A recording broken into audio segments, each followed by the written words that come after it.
Okay, welcome back. Actually, 10 minutes earlier, since in the afternoon we also have a discussion guided by Yashin.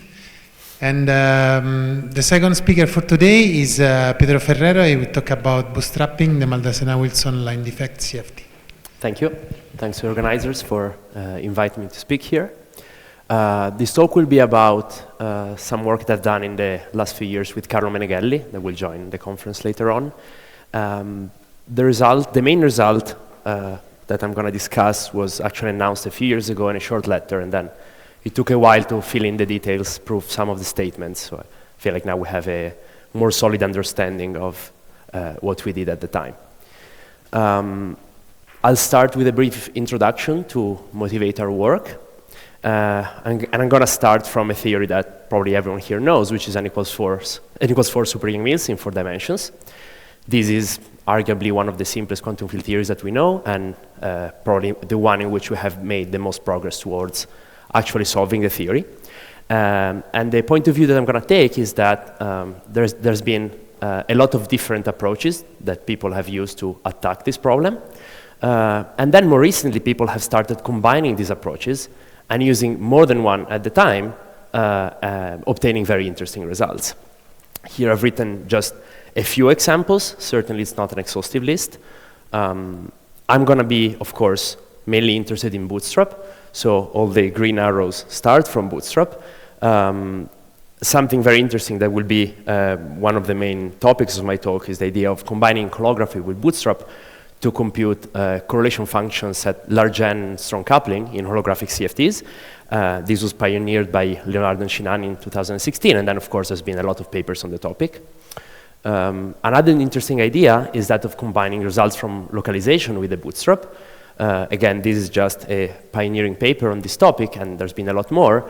The idea is that certain integrals of 4-point functions in supersymmetric conformal field theories can be computed exactly using supersymmetric localization, and then these constraints can be used to fix free parameters in the Bootstrap results that cannot be fixed otherwise. And also notably, and more recently, Bootstrap has been combined with integrability, so knowledge of the spectrum of n equals 4 supereigensmeals in the planar limit has been used as an input for the Bootstrap. So this is all very nice. There's been a lot of progress, and yet we're still quite far from claiming that we have an actual solution to the theory.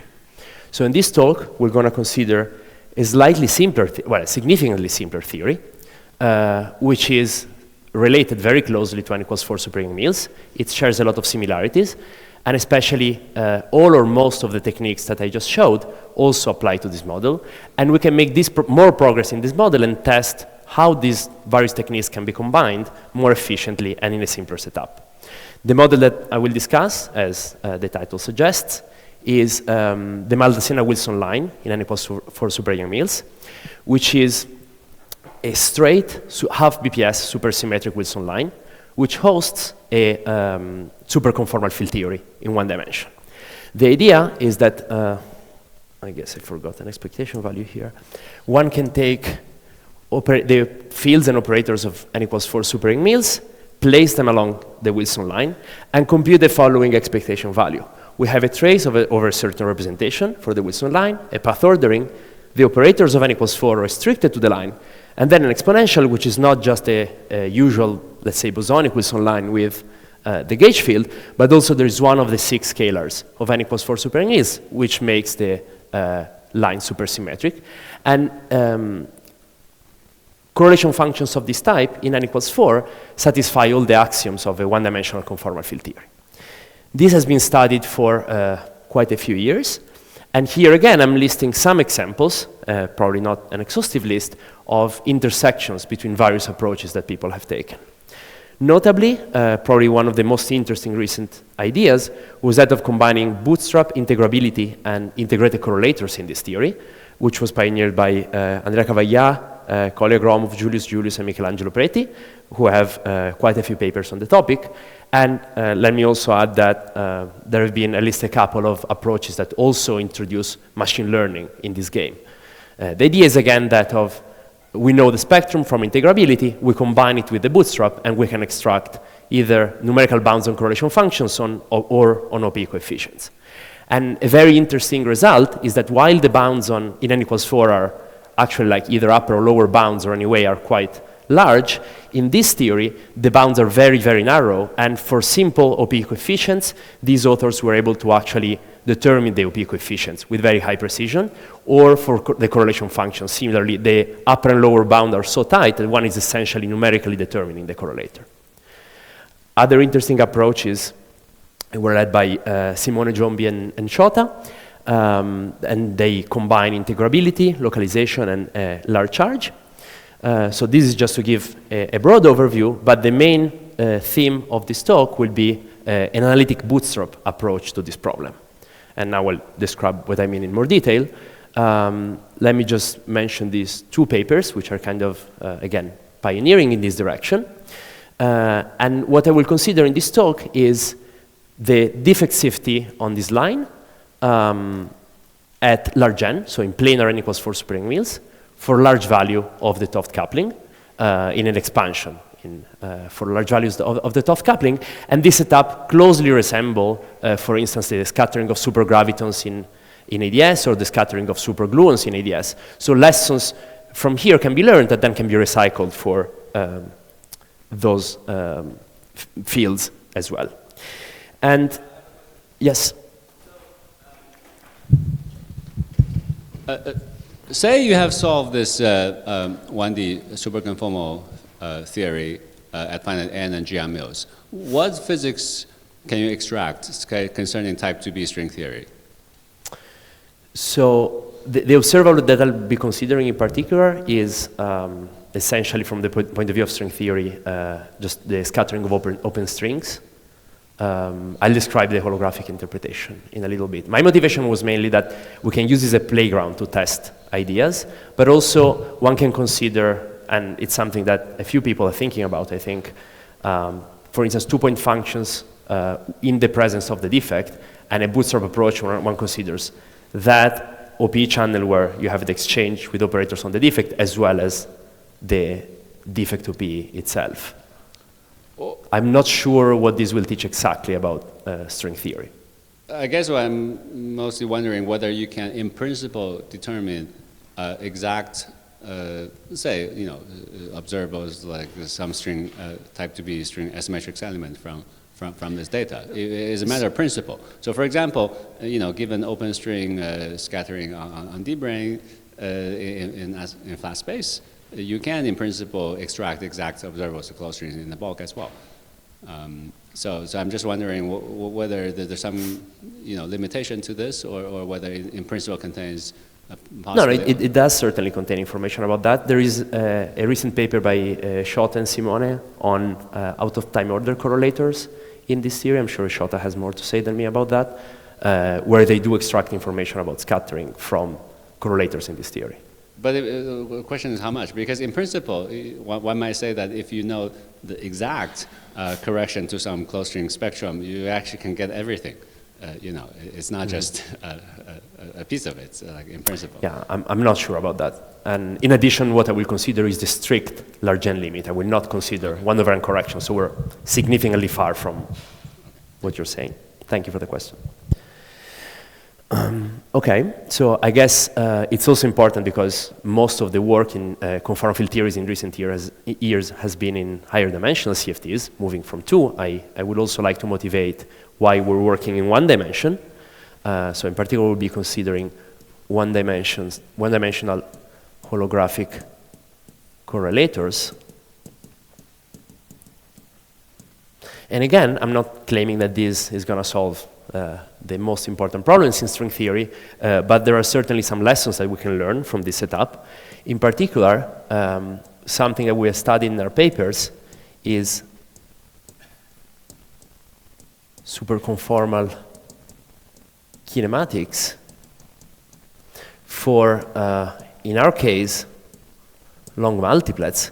So as far as I know, this was the first case in which mixed correlators of short and long multiplets have been studied analytically in holography, and something that is a project for the future and that some people, including people in the audience, have already worked on is higher point functions of half EPS or even longer operators in 1 dimensions. Of course, because in 1D the kinematics is simpler, so we can work more with the fermions and we have more leverage and more progress can be done, and then possibly that can be recycled in higher dimensions. In a similar spirit, what I will discuss is a result for a holographic correlator at 3 loops. That is, it includes contributions from Witten diagrams that have 3 loops, and no results are available in terms of 3-loop Witten diagrams. The most that have been computed so far is 2 loops in higher dimensions. Of course, we can go to higher loops because one-dimensional is simpler, but that, again, can be used as a playground to understand more the type of function that resulting in the computation of Witten diagrams and so on. And finally, and I will try to put more emphasis on this aspect on this talk, because I think, again, there are ideas that can be reused in higher dimensions, certainly, is that we've done a thorough study of the operator degeneracy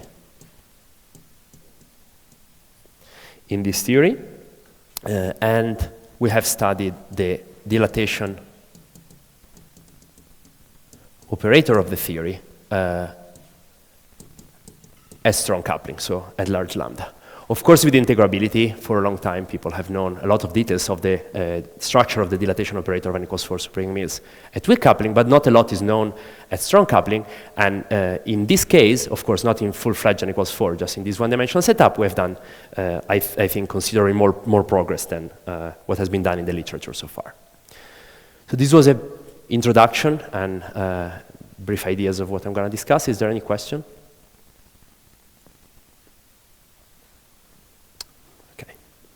So let me start by mentioning something about the spectrum of the theory.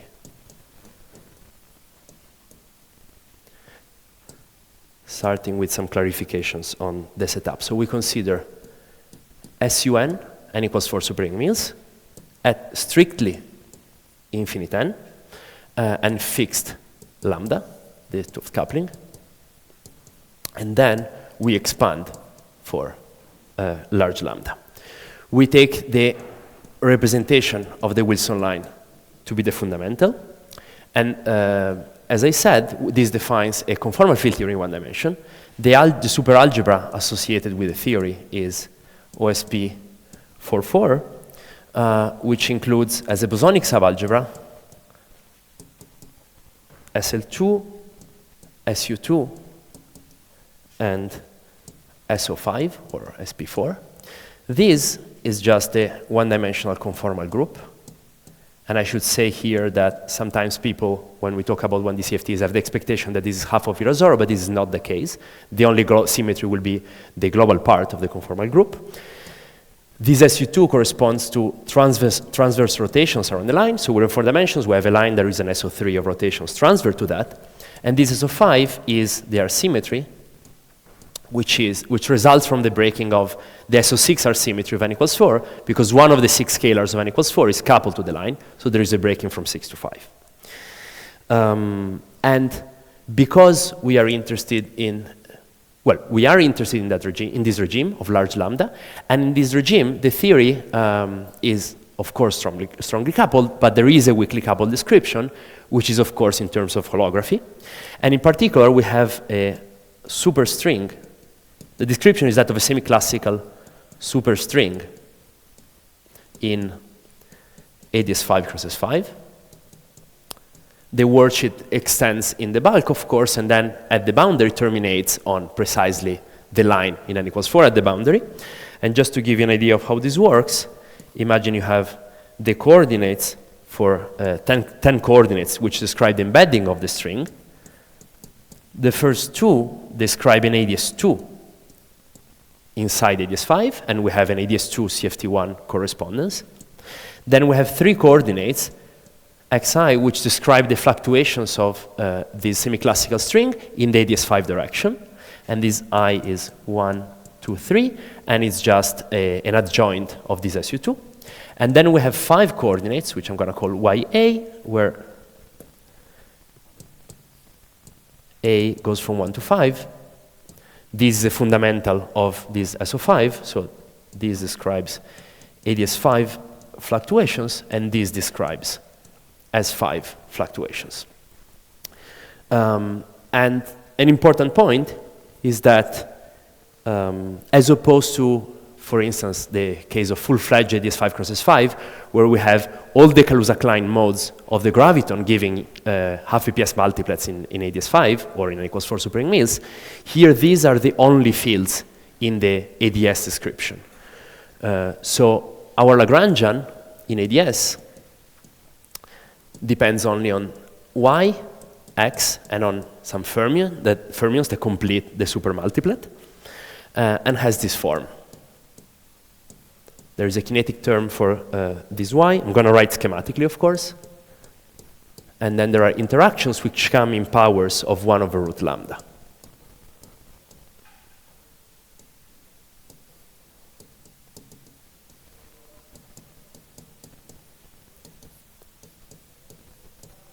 I'm going to add some comments on the structure of the Lagrangian soon. I should also, and so I only wrote contributions with Y, but there's also contributions from the X and the psi field. But again, importantly, there are not going to be any Kaluza-Klein modes.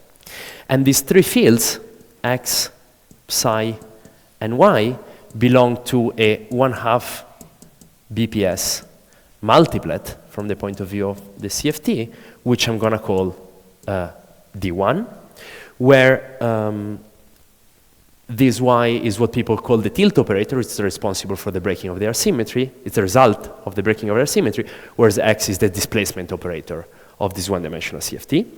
And the observable that I'm going to consider is the 4-point function of this displacement supermultiplet in an expansion for strong coupling, at strong coupling, which I'm going to compute analytically. And there are a couple of observations which are very important about this Lagrangian. Feel free to interrupt at any time if you have questions. The first I already stressed. There are no Kaluza-Klein modes. So although the setup is similar to supergraviton or supergluon scattering in higher dimensions, this is a significant difference that in a way simplifies the problem.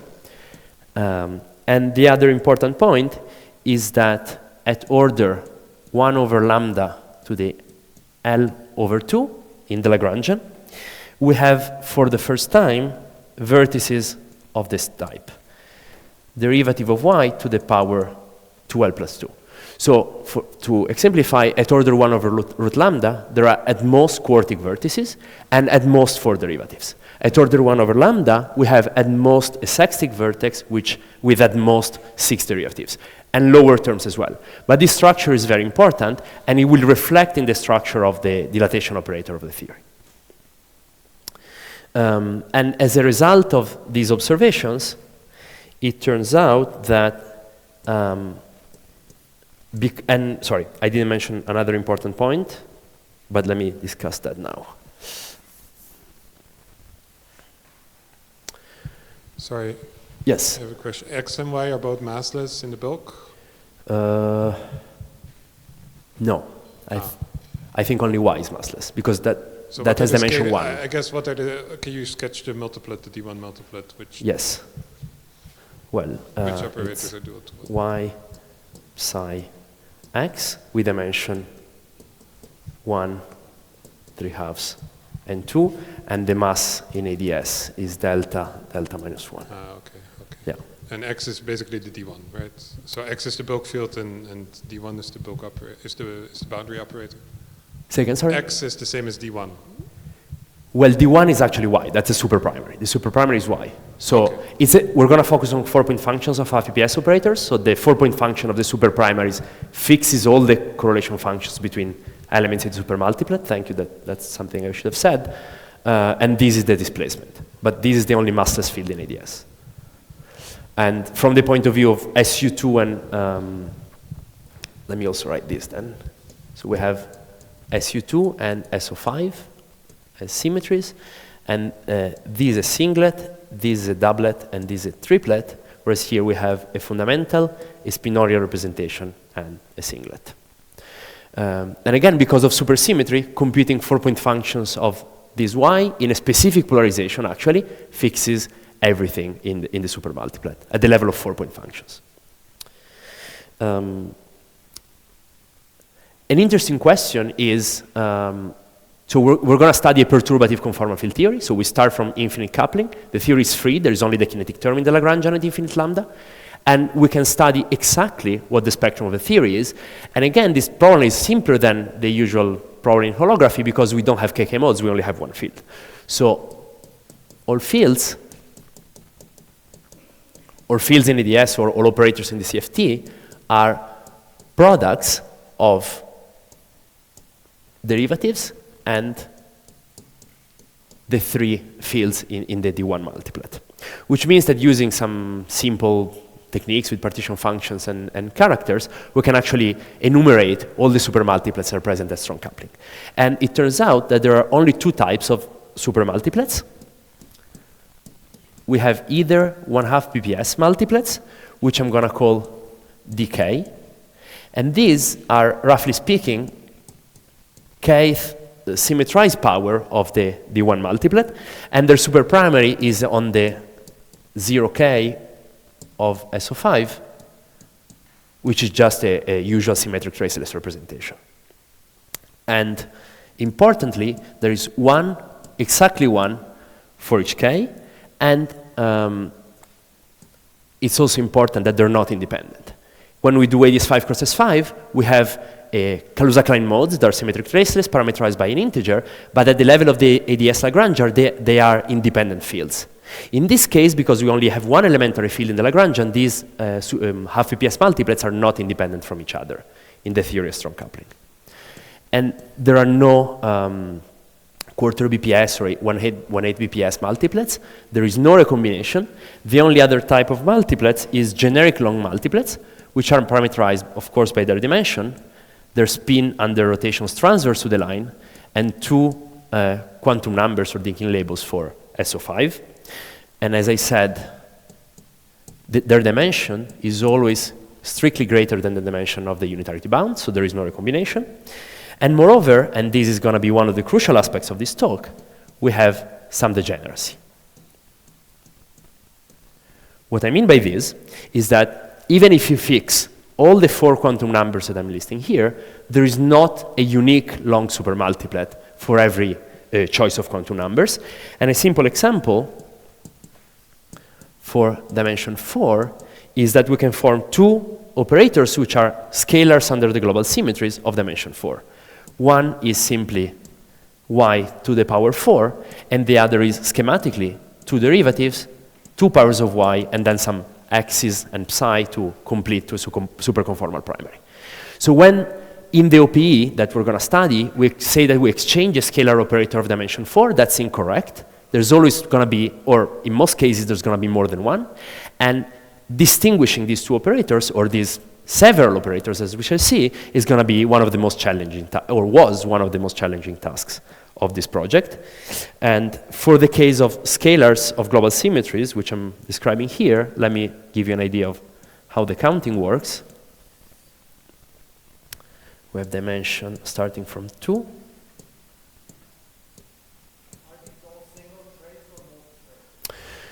So from the point of view of weak coupling, I'll get to that. Neither. They are what we call open traces. The key point is that when we compute correlation functions, there is a trace in the definition of the correlation function. So we can insert naked operators or just strings of elementary fields of n equals 4, and the trace will be taking care of making them singlets of the gauge group. And when we multiply these open trace operators with each other, we get again an open trace operator. And this is just equivalent of having 2 open strings that give another open string. So this is a very interesting difference between the usual holography. But let me get to this point in a second. Let me just list some numbers.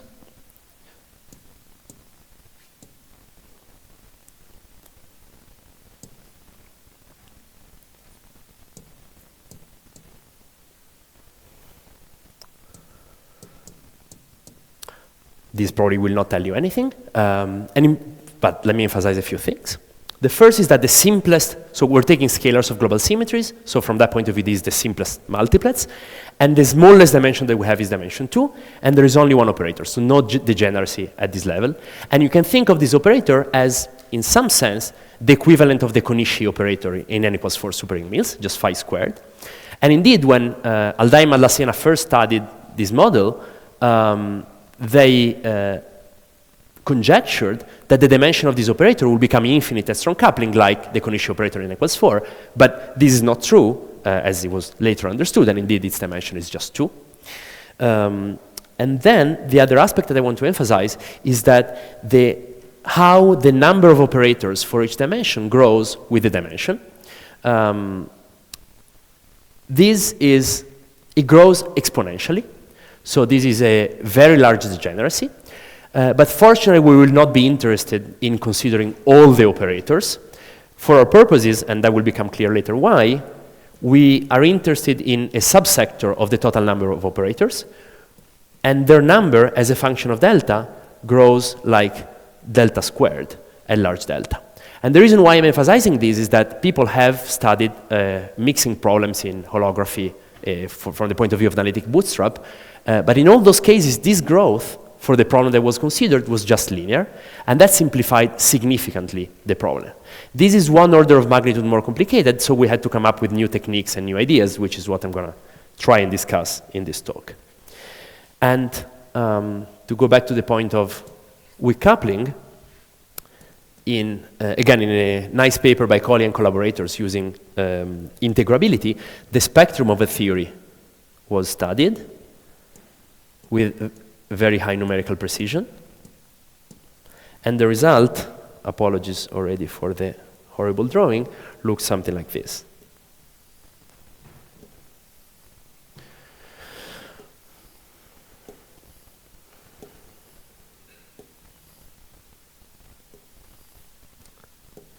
So what happens is that we have the quote-unquote Conishi, which is just, let me say, phi 6, so the scalar we're not coupling to the line, is this operator. As I said, its dimension was conjectured to grow up to infinity, but in fact, it simply reaches delta equals 2. We have two degenerate operators of dimension 4, which I listed earlier. These have dimension 2 at weak coupling, and then we have a 6, 7, and the point is that all of the operators that I'm drawing here go to a finite dimension at strong coupling, because these operators are what we are calling open trace. And this is an important comment. So how, again, at lambda equals infinity, our weak coupling description is the ADS Lagrangians. We have to form fields with ADS fields. At weak coupling, of course, we have to use the fields of n equals 4 Super-Young Mills restricted to the line. And what we can do is take just a bunch of fields, whatever their representation of the gauge group is, because at the end, we're going to take a trace outside everything, and this makes it a gauge singlet. And this is what I'm calling open trace operators. And then these can, of course, be dressed with one trace, and that will be a single trace operator, but dressed with the open trace, and then we can go on and add as many traces as we want. And importantly, the product of two open traces, as I said, gives, again, open traces, and then higher traces suppressed by powers of n. So we take the strict large n limit, so we can simply neglect these guys and focus on this OP. And this is why these operators are somehow different from the stringy modes of n equals 4, and they go to finite dimensions. And I said, from the point of view of string theory, you're just taking two open strings and combining them into a new open string. Any question?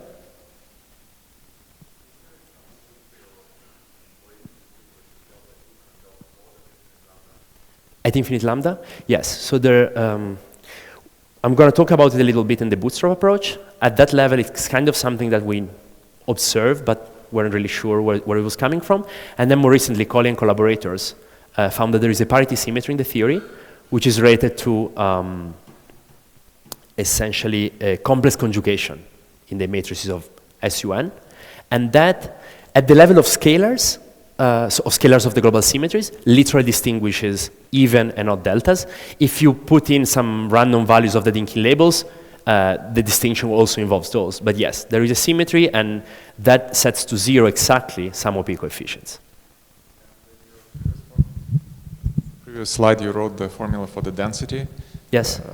Do you have a precise coefficient in front for even and for odd separately? Yes, they grow with the same. So I'm going to, let me go back for a second. To be more precise, the formula I wrote holds for operators of length 4. meaning that they're made by 4 elementary fields at most. And both even and odd grow with delta squared, but the coefficient in front, as you mentioned, is different. Thank you.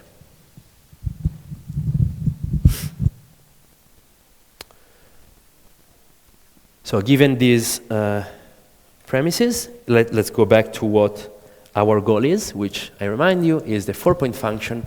Sorry, Yeah. maybe I should ask a question about the previous page. So these curves that you sketched, they don't exactly overlap for intermediate lambda, or? Well, first of all, don't trust my drawing. Yeah, exactly. So to what extent, right? Because they should converge. They converge at infinite lambda at 4, 6, and 7 at the interface. So, like, But what these happens- guys start with the same dimension, but some end up at 6 and some at 7. That's a feature. It's not an accident. And the 3 operators that end at 6, they're at intermediate lambda. They don't have the same scaling dimension. No. These are separate. And there are some intersections as well. Yes. Yeah, I'm sorry. I'm not good at drawing. Can open the paper. It's very colorful, very nice. Much better than this. I actually suggest doing it. Not my paper, the ones by Collia and collaborators. So again, our goal was to compute this 4-point function at large lambda, and specifically up to order 1 over lambda squared, or in terms of Witten diagrams, 3 loops. The technique that we use is that of an ansatz in position space. This is, again, slightly different from what happens in higher dimensions, where people, yes, have worked in position space, especially in the beginning, but I guess nowadays one of the most employed techniques is that of Mellin space. People have used the inversion formula a lot. In 1 dimensions, these techniques were studied by various authors. I would not say that one has emerged as like the leading technique in the field, and we found these position space ansatz, which I will now describe, particularly suitable for this problem. And so we're studying this correlator, and of course, an interesting question is, the 4 operators are the same. An interesting question is, what are the intermediate operators in the OP? So combining 2 D1s, as I explained in the beginning, we get a D2, and then we have a series of long multiplets, which are singlets under the global symmetries. And therefore, by computing this 4-point function, we can extract the CFT data for these guys at order 1 of lambda squared.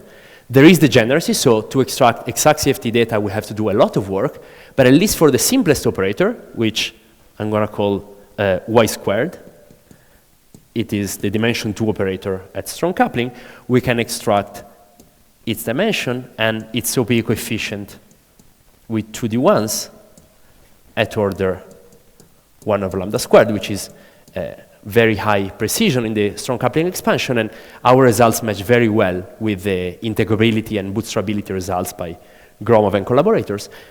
So this is one of the consequences of computing this object, or byproducts, and the other is a study of the dilatation operator, which hopefully I'm going to get to soon.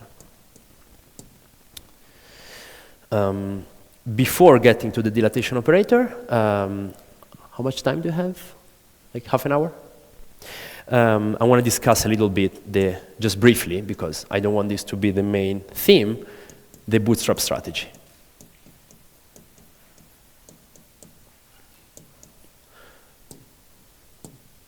So the idea is that I'm going to call G the 4-point function.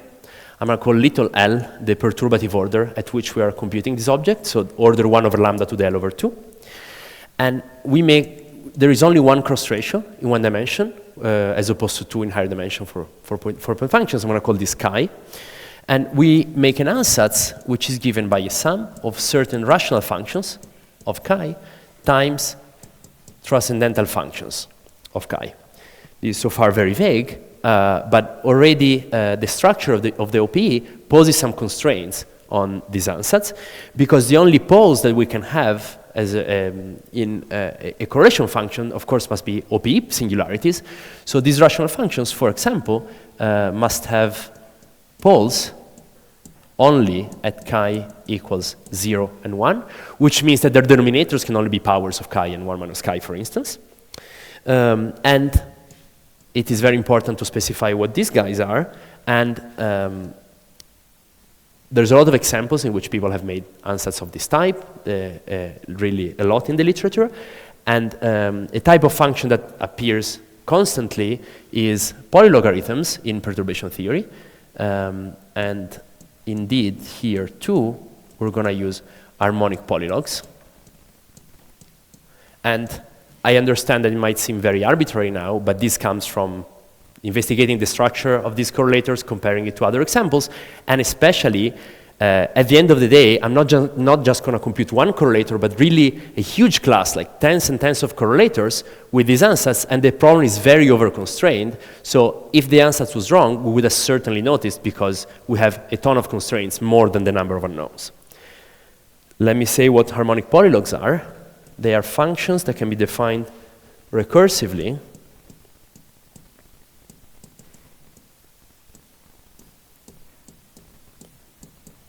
in this way.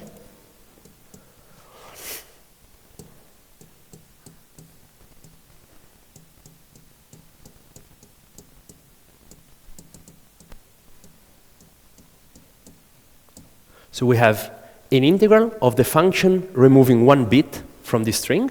This string is made of zeros and ones.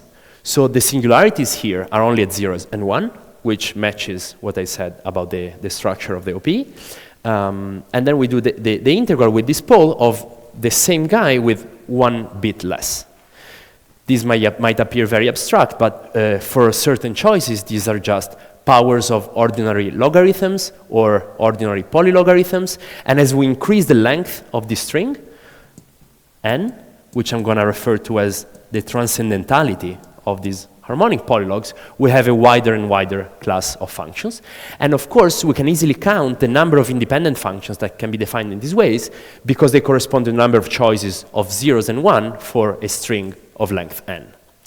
So another important ingredient which I didn't specify here is the range of the sum, so how big our basis is. These objects form, in a sense, a basis like in a vector space. And the size of this basis is fixed once I tell you the maximal transcendentality that I use, that is the maximum value of n that I employ. And again, here you can just trust me, this comes from playing and experimenting with this theory. We found that at large lambda, at order 1 over lambda to the L over 2, we find that the maximal transcendentality should be exactly L. If any of you, such as Dalimil, for instance, have ever computed loops in one dimension, you know that this is not what happens in a typical case. If you consider phi to the 4 theory in ADS2, you will find already transcendentality 4 at one loop, whereas in this case, we find transcendentality 2 at one loop. So the class of functions that we have to employ is much smaller, and the results are much simpler. And this is a result of how supersymmetry arranges the interaction. And again, this is can be assumed, or actually, after a bit of work, can also be proved. So it is a solid result. It's not a wild assumption. So these functions in the ansatz, the Ti, are completely fixed once we make this choice. There is no room for mistakes there, but there's a ton of free coefficients in these guys, which are a priori just rational functions with arbitrary powers of chi and 1 minus chi in the denominator and arbitrary polynomials in the numerator. So certainly we have to come up with some constraints. And let me just list them and talk about the most important one, which is ADS unitarity. So this is a method that was not invented by us. It was actually first employed by Aharoni, Aldai, Bissi, and Perlmutter in 2016 to compute precisely loops in ADS. And let me describe how this works in 1D because it's simpler, of course. So we can write our correlation function as a sum over these objects, which are one-dimensional conformal blocks. And they have this form. A power of chi, and then a 2f1 hypergeometric function, which depends on delta and depends on chi. And the point is that Because we're doing perturbation theory, we're going to expand our dimensions around the value in the free theory. So this is the value at large lambda, and it is, for the operators that we're going to consider, not just an integer, but an even integer. And then we have our coupling. Let me write 1 over root lambda. And we have the anomalous dimension at first order, and then a tower of anomalous dimensions. And when we plug in this expansion in the 1D blocks, we find that chi to the delta behaves like chi to the delta 0, which is just an even power. So in particular, it is single-valued at chi equals 0. That's a very important point. And then 1 plus 1 over root lambda, the anomalous dimension, and then a logarithm of chi. Now, logarithms should be absent from correlation functions in conformal field theory because they're not single-valued, in this case at chi equals 0. They're just, in a sense, an accident of just a result of employing perturbation theory. But we can actually track these logarithms that appear as a consequence of this expansion and exploit their presence. And in particular, by studying this expansion, it's very simple. One can find that the order L correlator can be expanded in this way. Just giving a definition here.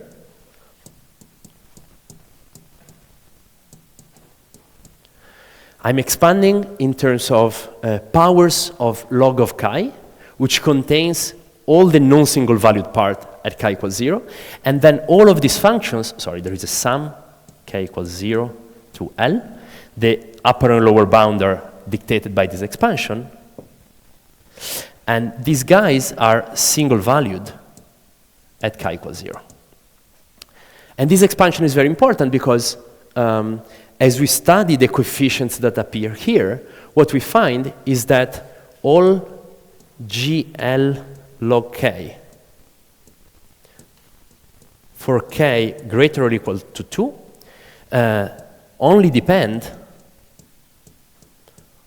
on previous orders CFT data. So we have to be able to reach the value 2. So at L equals 1, which are 3-level diagrams, we're not quite there. So we cannot compute the 3-level from the free theory, or nothing of the 3-level from the free theory. But starting from k equals 2, there is a little bit of the correlation function which can be extracted by knowing conformal field theory data at the previous order. And this reminds, of course, of loop diagrams in flat space, where one can compute the unitarity cut of a loop diagram and reduce it to previous loops or 3-level.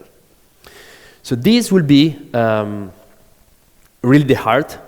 This was really the heart of our calculation, and it's the part that gives rise to the most important problem. But for completeness, let me just list what the other constraints are. So, sorry, is there any question about this? Yeah.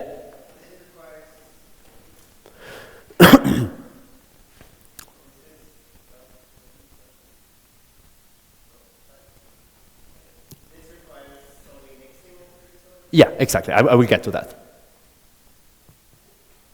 So the degeneracy of operators that I was describing in the free theory is precisely what complicates the computation of these guys. If there was no mixing, this would be an extremely simple problem, which would have taken a few weeks to solve. But because of mixing, it took a very long time. So just briefly, the other constraints are, of course, crossing symmetry. And here, I just want to mention that in one dimension, in principle, one can compactify the line and can permute cyclically the operators. So this gives rise to a chi 1 minus chi crossing. But in principle, if we have operators 1 and 2, because we cannot move outside of the line, we cannot do these operations, which is one of the two generators of the crossing symmetry group. So this is in general forbidden in one dimension, but in this theory, in part, from a certain point of view, because of the parity symmetry that we're discussing, the one that sets to 0 certain OP coefficients, we actually can use this crossing symmetry, and this is actually crucial for the success of our strategy. From the point of view of ADS, the reason why we can do this is that although it's one dimension, we're actually computing Witten diagrams, which can be seen as a limit of higher dimensional ones, and in higher dimensions, one can actually exchange the operator, so there is full Bose symmetry. And this will also have a reflection, when I discuss, hopefully, the result, on the type of harmonic polylogs that can appear in the result. Another class of constraints comes from compatibility with the operator product expansion. For instance, if we expand in the S channel, only certain powers, for instance, positive powers of the cross ratio can appear, and the coefficient of these powers is sometimes fixed by the knowledge of certain OP coefficients from integrability, from localization, or because we're going to compute, as I'll soon explain, a large class of correlators, perhaps you know something about an OP coefficient from one correlator, and you can recycle that into a new one, and all of this has to be consistent. And finally, the last type of constraints comes from the Regge limit. And in particular, in one dimension, the Regge limit of correlation functions is related to the growth of the anomalous dimensions of operators with the conformal dimension. And from the point of view of ADS, this is related to the number of derivatives in the interactions. This is known in higher dimensions too. It was mostly studied at tree level and less explored at loop level. And here we have to go to up to 3 loops. So we don't have a very precise understanding of this, but we find that it is consistent, at least, to impose that these anomalous dimensions at order L will grow with the power delta to the L plus 1.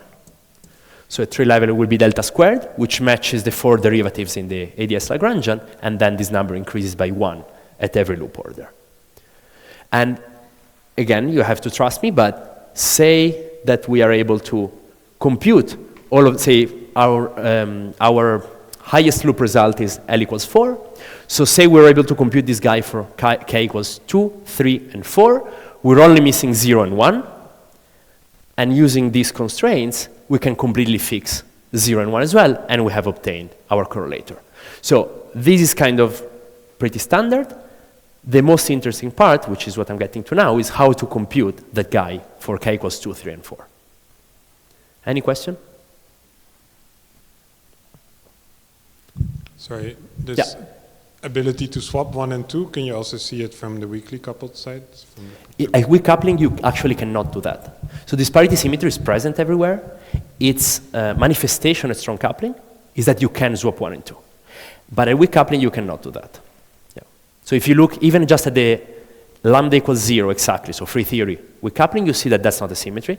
Lambda equals infinity exactly, that is a symmetry. And then in perturbation theory at strong coupling, that's always a symmetry, but at weak coupling, it's not. So it's a symmetry to all orders in 1 over lambda? Precisely, yes. Only perturbatively, so up to exponential corrections.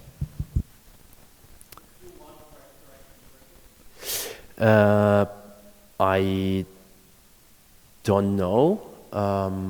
Yeah, we studied in this paper by Collier and collaborators, but I'm not sure if they are restricted to large N or not. Sorry.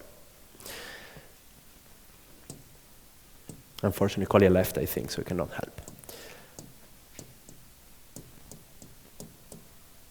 So, with not too long, let me get to the most important part of the talk, which is mixing.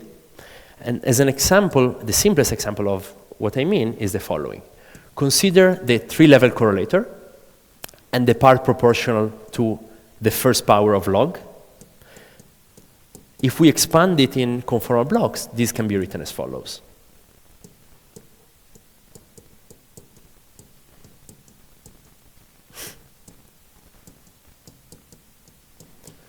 Where A are products of OP coefficients, it's a pretty standard notation, and gamma 1 is the first correction to the free theory dimension, or the first anomalous dimension.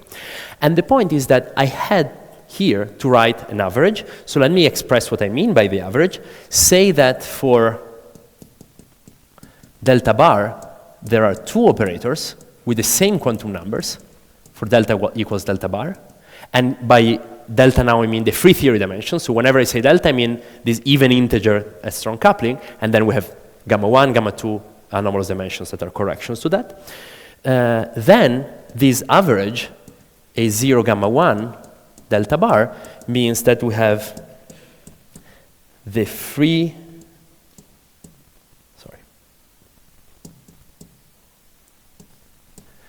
OP coefficients between D1 and the first operator O1 squared times the anomalous dimension of this operator, and then the same thing with the second operator. This means that if you knew gamma 1 and gamma 2 from some independent considerations, fine.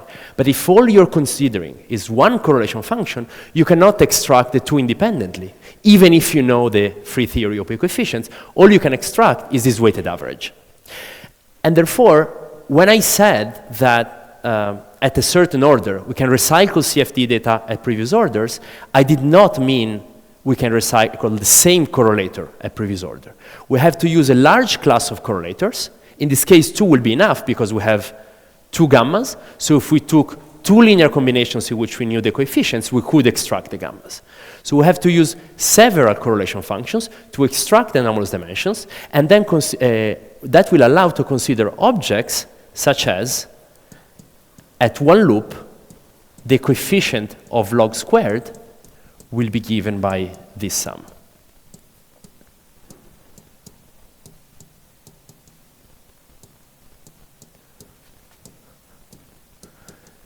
Notice that this is not just the square of this guy because of this mixing. So if there was no mixing, I could just be squaring the anomalous dimensions that I computed from the same correlator at previous orders and get these g log k functions, and everything would be very smooth. But that is not the case, so I have to come up with something more clever, which it has been known for a long time. It's simply consider a large class of correlators. The big question here is which class of correlators I should consider. And the reason why that is a tricky question is, well, there's various reasons why that is a tricky question. But before getting to that, let me just tell you that although this problem should, because of this observation, already arise at one loop, where I have gamma 1 squared, which I cannot compute from the same correlator, it turns out that gamma 1 delta, as a function of the quantum numbers, is just given in this specific theory, not in general, by the Casimir of the superalgebra. This we obtained by computing several correlation functions at 3 levels between 1/2 EPS operators. It's not a given, but it applies in this case. So even if you have the possibility to form 2 operators in different ways using the elementary fields, their dimension is still, as in the free theory, fixed by their quantum numbers, which means that the degeneracy that was present in the free theory is also present at 3 level. And this is a huge simplification because it makes the one loop computation extremely easy. And that's obvious because the only thing we have to compute is gamma 1 squared, and gamma 1 has no degeneracy. And if you look into the structure in some details, you will see that the 2-loop computation also becomes relatively manageable because of this structure. And this moves the problem into 3 loops, which is why we stopped here. But we did manage to compute this. And the key object that one wants to compute at 3 loops is the following. We have, again, free theory of coefficients, and then the square of the 1-loop anomalous dimension.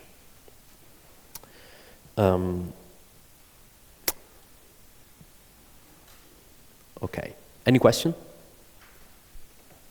I guess I have to speed up to be able to conclude.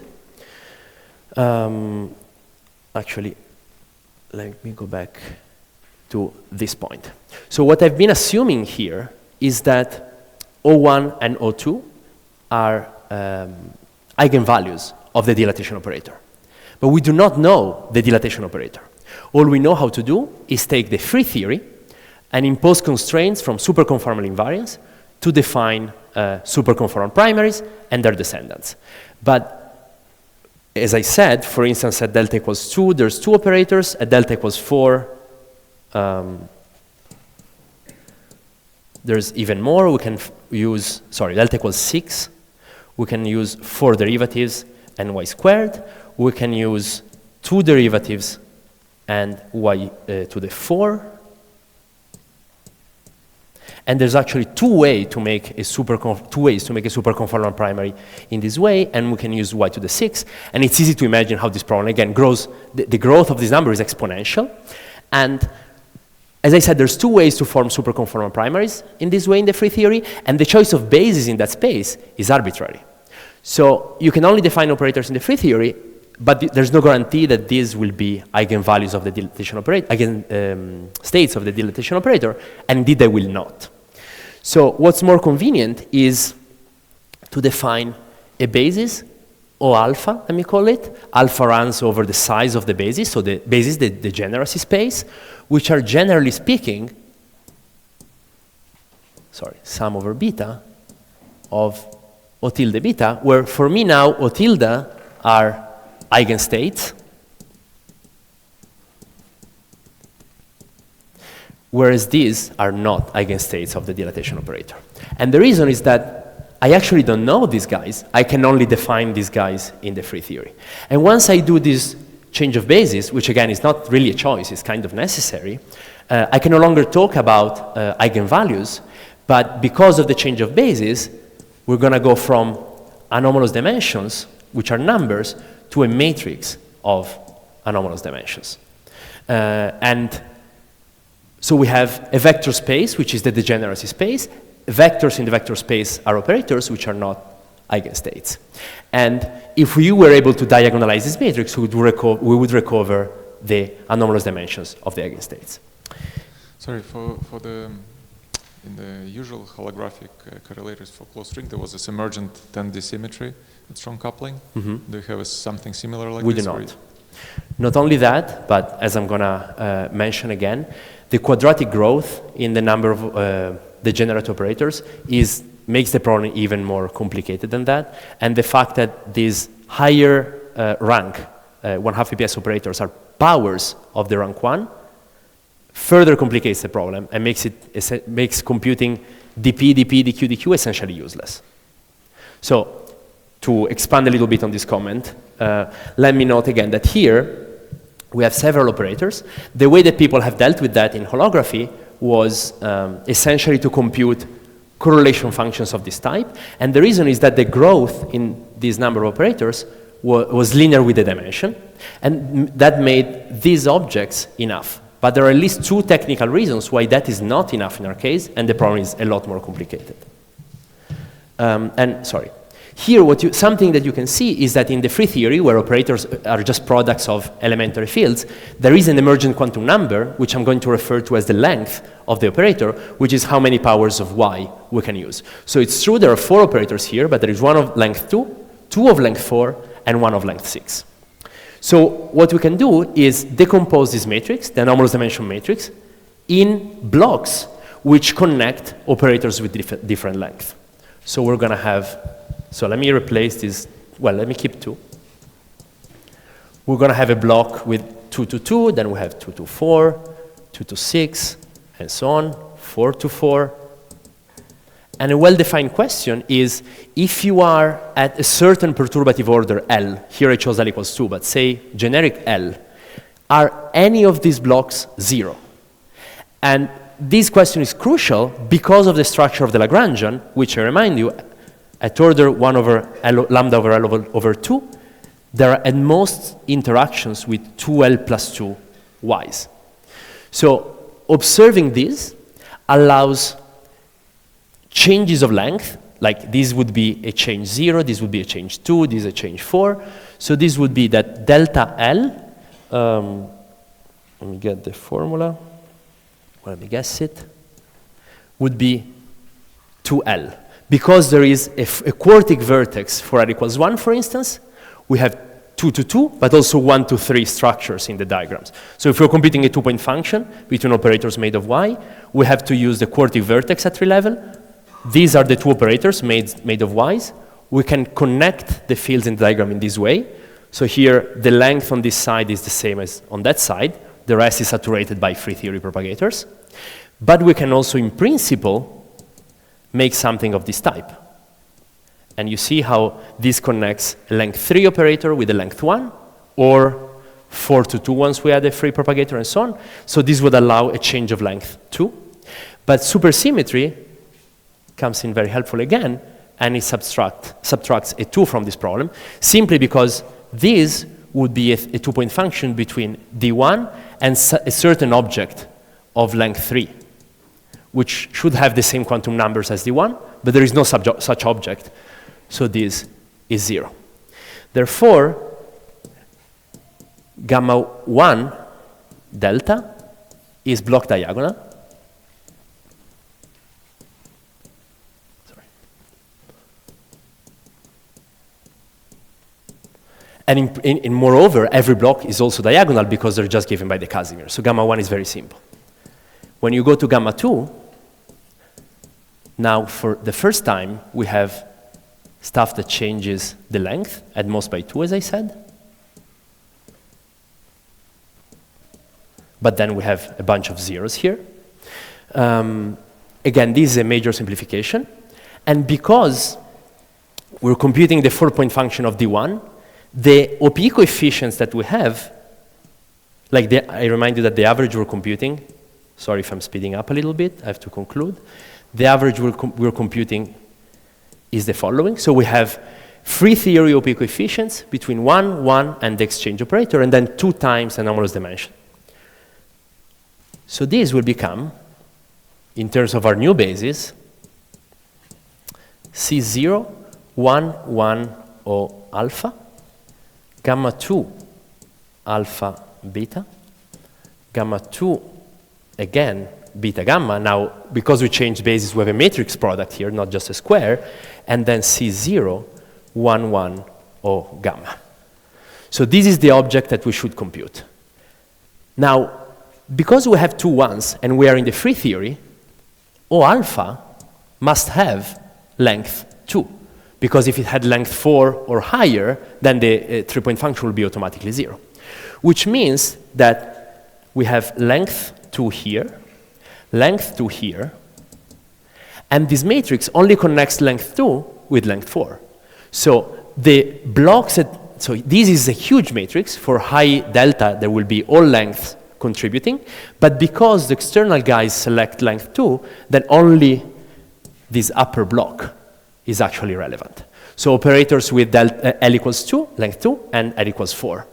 And the number of operators with L equals 2 as a function of delta is exactly 1. There's only one operator. And the number of operators with L equals 4 as a function of delta grows with delta to the power 2. So this is why I said that the degeneracy is actually exponential in delta, but we're only focusing on this subsector. So, but still, although we have simplified the problem a lot, we have identified this structure that we're interested in, and actually, to be more precise, the problem is even simpler because 4 to 4 is never relevant, so we only care about this. This for every delta is a number, because the degeneracy is always 1, and this will be a vector of size delta squared. So what we have to do is compute enough correlators that we can explore all the entries of this vector. And this is where we had to come up with some new technology, because, as I said, computing correlation functions, and I'll take literally 5 minutes and then I'm done. Computing correlation functions of half PPS operators turned out not to be enough for various technical reasons. So what we had to resort to is compute correlation functions of this type, or of this type.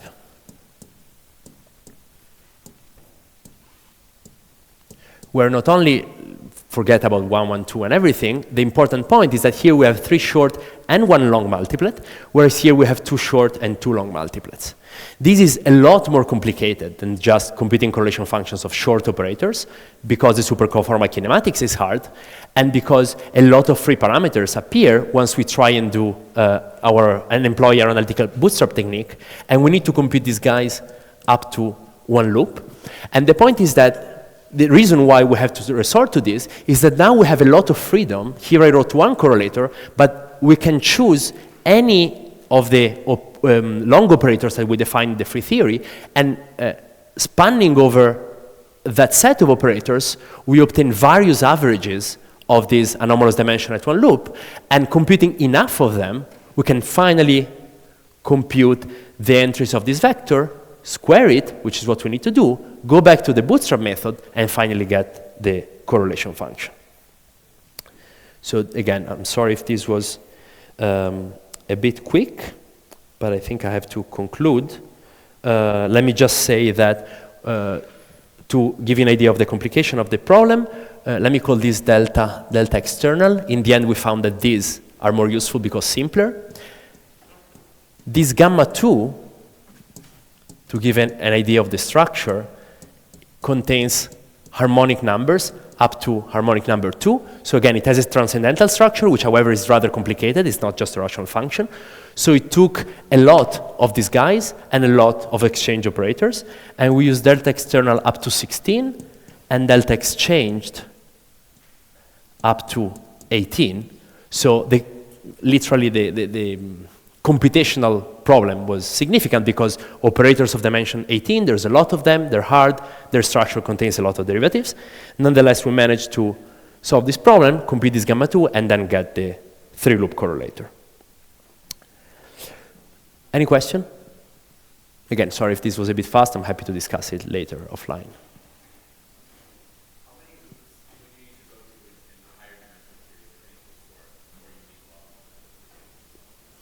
My guess would be already 2 loops. Like, people have bootstrapped using this differential operator, ansatz, and hidden conformal symmetry in ADS5 x 5. They have computed the 2-loop result. But I feel like, my feeling is that if you were to do that in ADS7 x 4, for instance, already, where you don't have this hidden conformal symmetry, then you do have to solve the mixing problem. They bypass that with an ansatz. And that mixing problem is more complicated because it contains higher trace correlators whose number grows more than linearly, so probably something like this. I haven't studied the problem, and therefore I'm not saying you necessarily need longs. Maybe 1/4 BPS will be enough, but you need something more than just 4-point function of half BPS. Again, I haven't looked into the problem, but that's kind of the idea. Any other question? Okay, so let me just conclude with a brief outlook.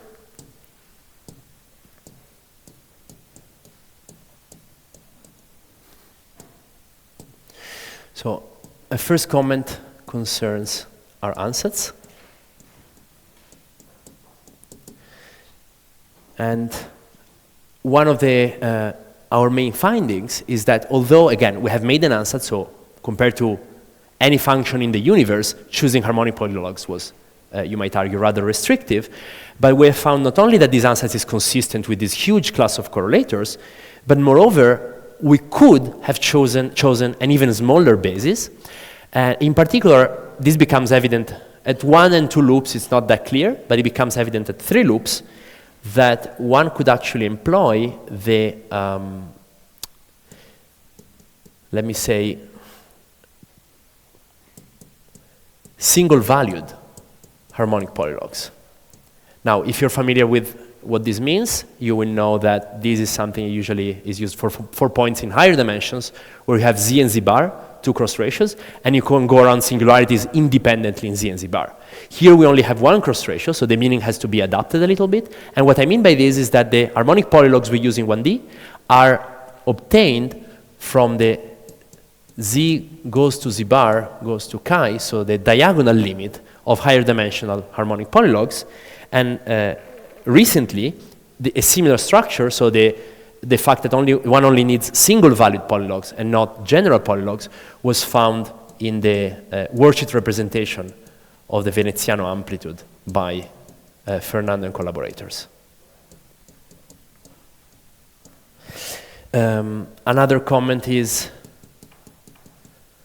about the mixing problem, but I guess the comments I had here are mostly contained in the answer that I gave to Connor, which is that, yes, we solved this problem for this 1D model, but we believe that if one were to go to higher loops in higher dimensions, maybe not exactly the same problem, but something very similar will appear, and so the necessity of using not necessarily long, but at least longer multiplets than 1/2 BPS will probably arise in those cases as well.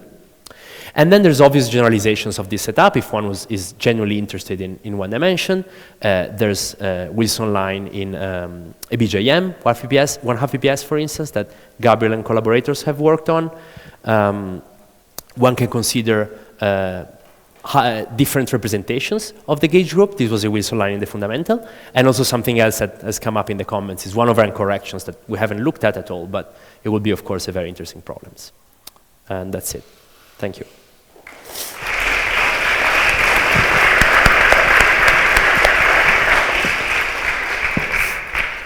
Okay, we have time for some question to Pietro.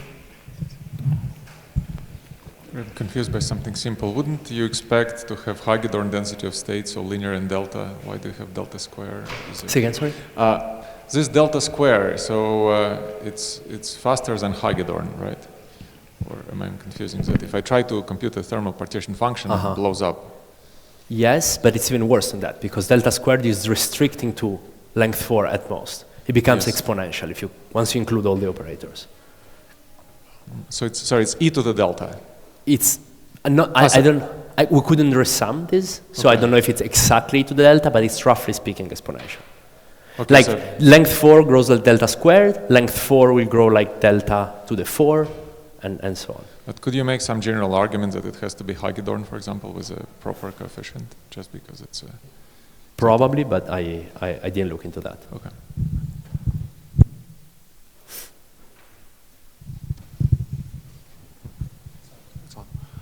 So n equal 4 sparing Mills also has Toft loops and Wilson-Toft loops. Can one do something similar for operators inserted along Toft loops?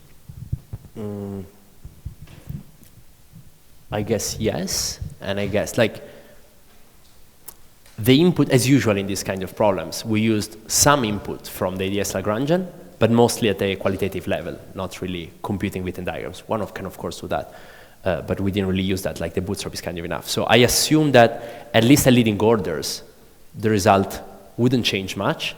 Something that we used as an external input from the Bootstrap is three-point functions between short operators.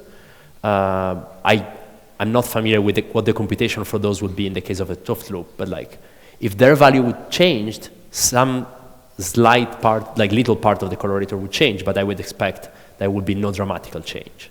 Yeah.